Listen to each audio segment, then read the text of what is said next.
अस्सलामुअलैकुम फ्रेंड्स, मैं आपको वेलकम करता हूं video expert teaching YouTube channel पर। आज की इस वीडियो में हम डिस्कस करेंगे important MCQ subjective question English 301 business communication के लेक्चर नंबर 7 और लेक्चर नंबर 8 के। इस वीडियो के अंदर जो फाइल मैं यूज़ कर रहा हूं, ये फाइल आप हासिल कर सकते हैं। वीडियो के डिस्क्रिप्शन के अंदर ईमेल आईडी मौजूद है, व्हाट्सएप ग्रुप लिंक मौजूद है। जो मेथड आपके लिए सूटेबल है उससे हमसे कॉन्टैक्ट करें और ये फाइल आपको प्रोवाइड कर दी जाएगी। नंबर 1 पे हम डिस्कस करेंगे इंपॉर्टेंट एमसीक्यूज, सेकंड पे हम डिस्कस करेंगे सब्जेक्टिव क्वेश्चन जो कि इंपॉर्टेंट होंगे लेक्चर नंबर 7 और लेक्चर नंबर 8 के। हमेशा की तरह आपसे रिक्वेस्ट है, वीडियो को लाइक करें, शेयर करें, चैनल को सब्सक्राइब जरूर कर लें, क्योंकि आप जब ये कर लेंगे तो इसमें आपके 30 सेकंड भी नहीं लगेंगे और ये हमें मोटिवेट करेंगे कि हम आपके लिए मजीद ऐसी अच्छी अच्छी वीडियोज़ को लेकर आएँ। तो आइए टाइम वेस्ट किए बगैर हम आपकी आज की अपनी इस वीडियो को स्टार्ट करते हैं। पिछले लेक्चर के अंदर हम डिस्कस किया था लेक्चर नंबर 5 और लेक्चर नंबर 6 को। आज हम डिस्कस करेंगे लेक्चर नंबर 7 को। लेक्चर नंबर 7 जो है लेक्चर नंबर 6 की ही कंटिन्यूशन है, इसलिए इसका टाइटल जो है वो सेम है, नॉन वर्बल कम्युनिकेशन। तो इसके सबसे पहले हम एमसीक्यूज को देखते हैं। एमसीक्यूज में मैं एमसीक्यूज को रीड करता जाऊंगा और आपको उर्दू में आसान अल्फाज में इसका मतलब समझा दूंगा और आप नीचे इसके ऑप्शंस भी देख लेंगे। What aspect of non verbal communication involve the use of personal space, यानी कि वो नॉन वर्बल कम्युनिकेशन के वो कौन से एस्पेक्ट होते हैं जो कि इन्वॉल्व होते हैं पर्सनल स्पेस के अंदर। उसके बाद है which of the following is an example of artefact used in non verbal communication. इन चारों ऑप्शन से वो कौन सी एग्जांपल है जो कि आर्टिफैक्ट यूज होती है पर्सनल कम्युनिकेशन के अंदर, तो वो है perfume. What does the term proximity refer to in non verbal communication. Non verbal communication के अंदर प्रॉक्सिमिटी जो वर्ड है या टर्म है वो किस चीज को रेफर कर रही होती है। उसके बाद है how do American typically maintain distance during a formal conversation. ये अमेरिकन जो लोग होते हैं, जो कि अमेरिकी लोग होते हैं, वो एक फॉर्मल कम्युनिकेशन कन्वर्सेशन के दौरान कितना फासला मेंटेन रखते हैं वो आपने बताना है। What do artifact convey in non verbal communication. Artifact जो है नॉन वर्बल कम्युनिकेशन के अंदर किस चीज को कन्वे कर रहा होता है, आपने ये बताना है। इन non verbal communication what environmental factor can influence communication outcome. Non verbal communication के अंदर वो कौन से इन्वायरमेंटल फैक्टर होते हैं जो कि इन्फ्लुएंस कर रहे होते हैं कम्युनिकेशन आउटकम्स को। उसके बाद है how do organisation consider punctuality in non verbal communication. Organisation जो है किस तरीके से कंसीडर कर रही होती है पंचुअलिटी को नॉन वर्बल कम्युनिकेशन के अंदर। उसके बाद क्वेश्चन है what aspect of non verbal communication refer to the arrangement of office space and furniture. वो कौन से एक्सपेक्ट हैं जो कि नॉन वर्बल कम्युनिकेशन को रेफर कर रहे होते हैं जब आप अरेंज कर रहे होते हैं ऑफिस के स्पेस को और फर्नीचर को। उसके बाद है what is the purpose of considering the use of space in non verbal communication. Non क्या पर्पस होता है स्पेस को यूज करने का नॉन वर्बल कम्युनिकेशन के अंदर। What is the significance of artifact in non verbal communication. क्या importance होता है, सिग्निफिकेंस क्या होती है आर्टिफैक्ट की नॉन वर्बल कम्युनिकेशन के अंदर, वो आपने बताना है। इसके बाद सब्जेक्टिव क्वेश्चन है। पहला क्वेश्चन है explain the concept of proximity in non verbal communication. आपने जो है ये बताना है कि क्या कॉन्सेप्ट होता है प्रॉक्सिमिटी का नॉन वर्बल कम्युनिकेशन के कॉन्टेक्स्ट में। और आपने ये भी बताना है how personal space preferences vary across different social context. कि analyse the role of sorry analyze the role of artifact in conveying non-verbal messages, providing example of how clothing and accessory reflects self concept and mood। आपने जो है analyse करना है artefact के role को जब आप कन्वे कर रहे होते हैं नॉन वर्बल मैसेजेस को। और आपने एग्जांपल भी प्रोवाइड करनी है कि इस तरीके से जो क्लोथिंग होती है, आपकी जो ड्रेसिंग होती है या मुख्तलिफ एसेसरीज जैसे कि वॉच, ग्लासेस वगैरह आपने पहने हुए होते हैं, वो किस तरीके से रिफ्लेक्ट कर रहे होते हैं सेल्फ कॉन्सेप्ट को और मूड को। नेक्स्ट क्वेश्चन हमारा है reflect on the impact of environmental factor on communication outcome. आपने जो इम्पैक्ट बताना है कि क्या इम्पैक्ट होता है एनवायरमेंटल फैक्टर का कम्युनिकेशन आउटकम के ऊपर। Considering how element such as lighting, colour and layout influences interpersonal interaction. ये जो इन्वायरमेंट है आपका जिसके अंदर लाइटिंग है, कलर है और जो लेआउट है, वो किस तरीके से इन्फ्लुएंस कर रहा होता है इंटरपर्सनल इंटरेक्शन। इंटरपर्सनल इंटरेक्शन है जब आप अपने किसी वर्कर कोलीग से मिल रहे होते हैं या अपने फ्रेंड से कहीं मिल रहे होते हैं। उसके बाद नेक्स्ट क्वेश्चन है discuss the non verbal behaviour of a teacher and a student in formal situation. आपने जो है नॉन वर्बल बिहेवियर बताना है एक टीचर और एक स्टूडेंट का जो कि एक फॉर्मल सिचुएशन के अंदर मिल रहे हैं, यानी कि जरूरी नहीं है कि वो क्लास के अंदर मिल रहे हैं, क्लास से बाहर कहीं मिल रहे हैं, एक फॉर्मल सिचुएशन के अंदर अगर वो मिल रहे हैं तो उनका बिहेवियर क्या होगा। Examine body movement, physical characteristic, touching behaviour, vocal quality, use of space, artifact, environmental factor. आपने यहाँ पे जो है उनकी बॉडी मूवमेंट को देखना है, फिजिकल कैरेक्टरिस्टिक को देखना है, टचिंग बिहेवियर यानी कि हाथ मिला रहे हैं उस चीज़ों को देखना है, किस तरीके से वो बात करते हैं। स्पेस का मतलब यहाँ पर कोई खला वाली स्पेस नहीं है, आपस में कितनी दूर वो खड़े होते हैं। अगर आपने ये लेक्चर नहीं लिया तो ये आपको चीज़ें टेक्निकल्स लगेंगी या ऐसी लगेंगी कि ये बिला फजूल में यहाँ पर हैं, तो ऐसा नहीं है। अगर आप ये लेक्चर को सुन लेंगे, शॉर्ट लेक्चर्स को, या हैंड आउट रीड करके इसको देखेंगे, तो आपको ये अच्छे से समझ में आएगा। नेक्स्ट क्वेश्चन है, provide a detail evaluation of the characteristic of an organisation you like and an organisation you dislike. आपने जो है एक डिटेल इवेल्युएशन देना है, आपने कुछ ऑर्गेनाइजेशन की कैरेक्टरिस्टिक बतानी है, उस ऑर्गेनाइजेशन की जिसको आप पसंद कर देते हैं और उस ऑर्गेनाइजेशन को जिसको आप पसंद नहीं करते। आपने ये सवाल को सॉल्व करते हुए आपने किस चीज़ के ऊपर फोकस करना है, एटमॉस्फेयर के ऊपर, use of smell, colour, service, building, inclusion and fitting and sounds वगैरह को आपने कंसिडर करके ये बताना है। उसके बाद लेक्चर नंबर 8 है हमारा, ट्रेट ऑफ गुड कम्युनिकेटर, यानी कि एक जो अच्छे कम्युनिकेटर्स होते हैं उनकी क्या खसूसियात होती हैं, ये इस लेक्चर का टाइटल है। इसके पहले मल्टीपल क्वेश्चंस हम देख लेते हैं। What is the key trait of good communicator related to their ability to anticipate audience reaction. ये एक वो कौन सी की खसूसियत होती है अच्छे कम्युनिकेटर की, जो उनकी एबिलिटी होती है कि ऑडियंस के रिएक्शन को वो देख रहे होते हैं। उसके बाद नेक्स्ट क्वेश्चन है, which trait of good communication ensure that their message is clear and easily understood. एक अच्छे कम्युनिकेटर की वो कौन सी खसूसियात होती हैं जो इस चीज़ को मेक श्योर कर रही होती हैं कि उनका मैसेज जो है वो क्लियरली सामने बैठी ऑडियंस को समझ में आए। उसके बाद नेक्स्ट क्वेश्चन है, what trait of good communicator involve maintaining trust in substance of their message. वो कौन सी खसूसियत होती है कम्युनिकेटर की जिसकी वजह से वो मेंटेन कर पाते हैं अपने मैसेज को अच्छे तरीके से और ऑडियंस का ट्रस्ट जीत पाते हैं। उसके बाद नेक्स्ट क्वेश्चन है, how do good communicator influence their audience response. एक अच्छे कम्युनिकेटर किस तरीके से ऑडियंस के रिस्पॉन्स को इन्फ्लुएंस करते हैं। What trait of good communicator ensure pleasant interaction regardless of agreement? वो कौन सी खसूसियात होती हैं गुड कम्युनिकेटर की जिसकी वजह से जो है वो प्लेजेंट, एक अच्छे खुश इखलाकी के साथ उनसे ऑडियंस बात करती है। कुछ इंसान होते हैं ना जिनसे आप को मिलके खुशी होती है, आप उनके साथ अच्छे से बात करना चाहते हैं।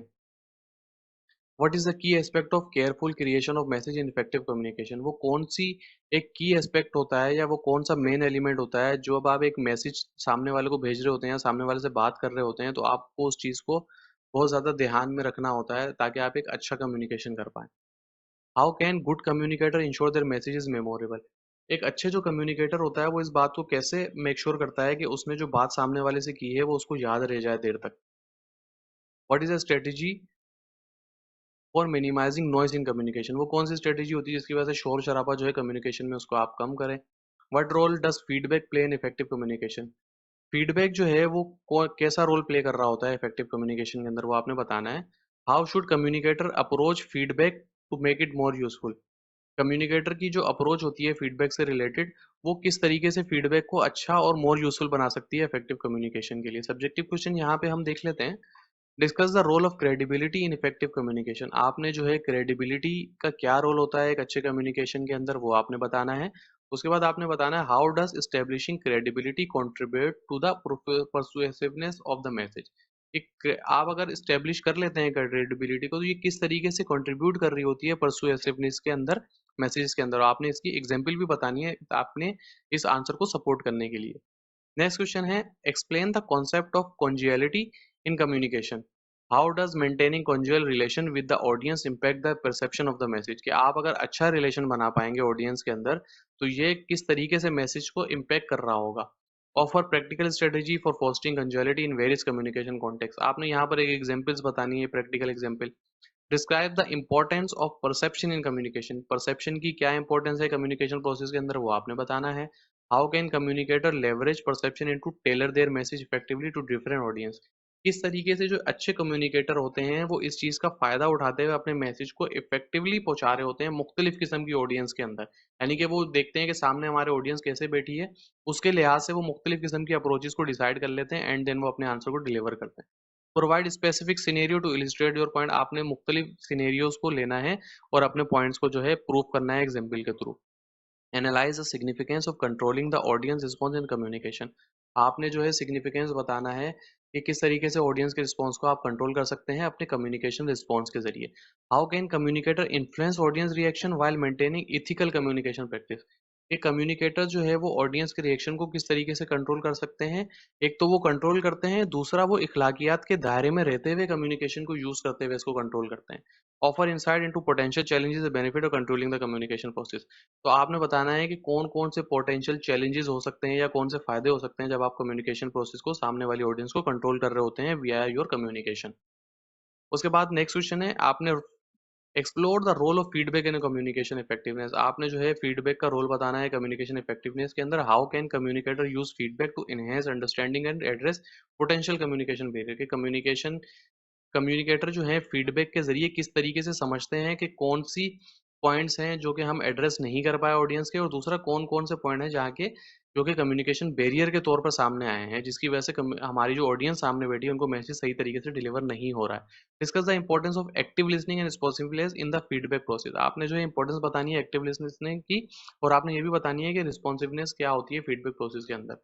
ये लेक्चर जो है बहुत ज्यादा इंपॉर्टेंट है, लेक्चर नंबर 8। और यहाँ पर आके विजुअल यूनिवर्सिटी के जो लेक्चर्स हैं वो इस तरीके से मूव कर रहे होते हैं डाउनवर्ड ट्रेंड में, कि जैसे जैसे आप लेक्चर्स के नंबर बढ़ाते रहेंगे, 1 से 2 की तरफ आएंगे, 2 से 3, 3 से 4 एंड सो ऑन, जैसे जैसे आप कंटिन्यू करेंगे तो लेक्चर हार्ड होते रहते हैं, क्योंकि पीछे वो आपकी एक बेस डेवलप कर चुके होते हैं एंड देन वो डिग करते हैं अंदर, डीपली डाउन कर जाते हैं किसमें, मेन टॉपिक्स के अंदर, जो बहुत ज्यादा हार्ड टॉपिक हैं, टेक्निकल टॉपिक्स हैं, जिसके अंदर टेक्निकल टर्म्स वगैरह यूज हो रही हैं, जैसे एक्टिव लिसनेस, परसुएवनेस, इस तरीके की टाइप जो यूज हो रही होती हैं, परसेप्शंस की टाइप।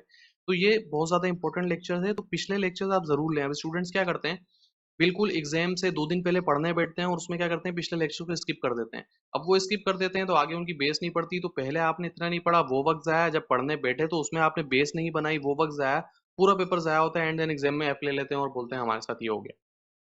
तो आपने पिछले मेन लेक्चर जरूर पढ़ने हैं। उसके बाद है सब्जेक्टिव क्वेश्चन है 5 मार्क्स के, evaluate the impact of careful message creation in communication output. क्या इम्पैक्ट हो सकता है जब आप केयरफुली मैसेज को क्रिएट कर रहे होते हैं, तो उसका क्या इफेक्ट होता है कम्युनिकेशन आउटकम पे, वो आपने बताना है। आपने इफेक्ट्स बताने हैं, कौन से इफेक्ट इंक्लूड होते हैं, ट्रेलर, ऑडियंस नीड और प्रेफरेंस को प्रोवाइड एग्जाम्पल भी आपने प्रोवाइड करनी है। उसके बाद नेक्स्ट क्वेश्चन है critical assess the trait of good communicator outline in the text. कि इस पूरे लेक्चर्स के अंदर जो गुड कम्युनिकेटर्स की खसूसियात बताई गई हैं वो आपने बतानी है। Discuss the relevance of E trade in frosting positive communication experience relationship. जो जो आप खसूसियात बताएंगे उन खसूसियात के अगेंस्ट आपने पॉजिटिव पॉइंट्स बताने कि किस तरीके से वो एक्सपीरियंसेस और रिलेशनशिप को बेहतर बनाने में मदद करते हैं। Offer insight into how individual can develop and cultivate these traits to become more effective communication. और आपने ये भी बताना है कि किस तरीके से एक इंडिविजुअल जो कि आपका आंसर पढ़ रहा हो वो इन खसूसियात को यूज करके अपनी कम्युनिकेशन को अच्छा बना सकता है। Reflect on the challenges and opportunities associate with minimising noise in communication. जब आप कम्युनिकेशन कर रहे होते हैं तो उसके दौरान बहुत ज़्यादा शोर शराबा आ रहा होता है, जैसे आप एक ऐसे इन्वायरमेंट में बैठे हैं जब बहुत तेज़ आवाज़ में मशीनें चल रही हैं, तो वहाँ क्या क्या चैलेंजेस आपको फेस हो सकते हैं। अगर आप ऐसे इन्वायरमेंट में बैठे हैं जहाँ के नॉइज़ बिल्कुल नहीं है, एक सुकूनदेह माहौल है, तो वहाँ पे आपको क्या अपॉर्चुनिटीज़ मिल सकती हैं कम्युनिकेशन प्रोसेस के अंदर, वो आपने बताना है। Discuss various sources of interference that may disturb the communication process, strategies for overcoming them. आपने मुख्तलिफ सोर्सेज बतानी है जो कि कम्युनिकेशन के प्रोसेस को डिस्टर्ब कर सकते हैं नॉइज के पॉइंट ऑफ व्यू से। जैसे कि आप किसी ब्रिज के ऊपर बात कर रहे हैं और नीचे से बहुत ज्यादा गाड़ियां जा रही हैं, ठीक है, जो कि पेडिस्टेरियन ब्रिज होता है ऑलमोस्ट रोड्स के ऊपर। अब उस पर आप बात कर रहे होंगे तो आपको क्या चैलेंजेस आएंगे कि गाड़ियों के शोर शराबे की आवाज आएगी, ठीक है, पोल्यूशन होगा, तो उसमें आप अच्छे तरीके से बात नहीं कर पाएंगे, उसको आप एड्रेस कर दें कि किसी पार्क वगैरह में बैठ के अच्छे माहौल में बात करें, और आपने एग्जाम्पल्स वगैरह भी प्रोवाइड करनी है। सेकेंड लास्ट क्वेश्चन है हमारा, examine the role of context in shaping communication dynamics. आपने कम्युनिकेशन डायनेमिक्स को किस तरीके से सही कर सकते हैं उसका रोल आपने बताना है। How do environmental factor influence the interpretation of reception of message. के इन्वायरमेंटल फैक्टर किस तरीके से इन्फ्लुएंस इंटरप्रेट कर रहे होते हैं मैसेज के रिसेप्शन को, जैसे हमने अभी ट्रैफिक वाली एग्जांपल देखी। Discuss the importance of adaptive communication strategy based on contextual cues to ensure clarity and effectiveness. आपने इंपॉर्टेंस बताना है कि अगर आप एक अच्छी कम्युनिकेशन स्ट्रेटजीज को उठाते हैं जो कि नॉइज कैंसिलेशन में हेल्प करती है, इफेक्टिव कम्युनिकेशन में हेल्प कर सकती है, तो उससे किस तरीके से आप अपने कम्युनिकेशन के अंदर क्लैरिटी ला सकते हैं और इफेक्टिवनेस ला सकते हैं। लास्ट हमारा क्वेश्चन है, discuss the ethical consideration involve in seeking and providing feedback in communication. आपने जो है वो इखलाकियात के दायरे में रहते हुए किस तरीके से फीडबैक प्रोवाइड करना है कम्युनिकेशन का, वो आपने बताना है। How can communicator ensure the feedback is constructive, respectful and conductive to mutual understanding. ये किस तरीके से कम्युनिकेटर, जैसे आप भी तो अच्छे कम्युनिकेटर है ना, आप किसी प्रेजेंटेशन में गए उसके बाद आपसे फीडबैक लिया जाता है, तो आपने किस तरीके से फीडबैक ऐसे फील करना है कि वो फीडबैक कंस्ट्रक्टिव हो, रिस्पेक्टफुल हो और एक म्यूचुअल अंडरस्टैंडिंग कायम कर रहा हो। Provide recommendation for fostering a cultural constructive feedback in personal and professional setting. आप जो है अपना फीडबैक इस तरीके से दें कि उसके अंदर रिकमेंडेशन हो जो कि प्रमोट कर रहा हो एक अच्छे कंस्ट्रक्टिव कल्चर को क्रिएट करने में, और पर्सनल और प्रोफेशनल सेटिंग दोनों के अंदर जो है कम्युनिकेशन के प्रोसेस को और कम्युनिकेशन को बेहतर बनाने में, इफेक्टिव बनाने में हेल्प कर रहा हो। तो गाइस ये था आज का लेक्चर नंबर 8 बहुत ज़्यादा इंपॉर्टेंट है। इस पे आप बहुत ज़्यादा ज़ोर दें। इसकी शॉर्ट लेक्चर की वीडियोस मेरे चैनल पे मौजूद हैं, तमाम 1 से लेके 45 तक। इस लेक्चर की वीडियो को आप बार-बार देखें, इसके क्वेश्चंस को बार-बार देखें, हैंडआउट को रीड्स करें। मज़ीद अगर रिसोर्सेज़ आपको गूगल करनी पड़ रही हैं तो गूगल करके देखें, इसकी आप अच्छी से तैयारी करें। अगर ये फाइल्स आपको चाहिए तो वीडियो के डिस्क्रिप्शन में ईमेल आईडी मौजूद है, व्हाट्सएप ग्रुप का लिंक मौजूद है। जो मेथड आपके लिए सूटेबल है उससे कॉन्टैक्ट कर लें हमसे। मैं या मेरी टीम का बंदा कोई भी नोट्स आपको प्रोवाइड कर देगा। आज की वीडियो में इतना ही। मिलते हैं दुआओं में। मिलते हैं नेक्स्ट वीडियो में। जब तक दुआओं में ज़रूर याद रखिएगा। चैनल को लाइक वीडियो को लाइक कर लें और चैनल को सब्सक्राइब ज़रूर कर लें। मिलते हैं अगली वीडियो में। जब तक अल्लाह हाफ़िज़।